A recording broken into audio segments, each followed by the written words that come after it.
iba pang detalye ng balita. Unang kaso ng avian influenza sa Bicol naitala sa bayan ng Talisay, Camarines Norte. Ang buong detalye ng balita nasa linya sa Megafo Patrol number 25, Lea Lolo.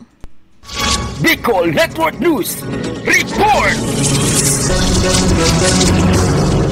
Ang Department of Agriculture Regional Field Office 5 ay nagulat ng unang kaso ng highly pathogenic avian influenza sa Bicol, partikular sa mga backyard ducks sa bayan ng Talisay, Camarines Norte.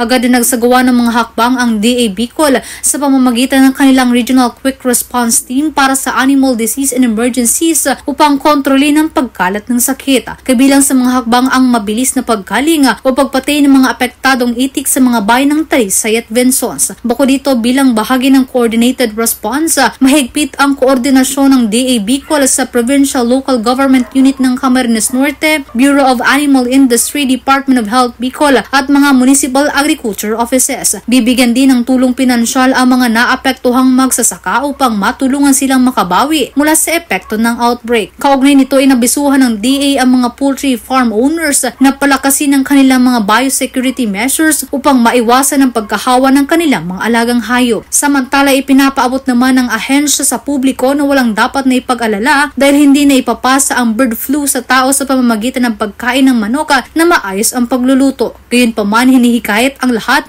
na bumili lamang ng manok na may kaukulang meat inspection certificate. Para sa Bicol Network News, ito si Mega Patrol number 25, Lea Lolo, tatak, tunay na serbisyo.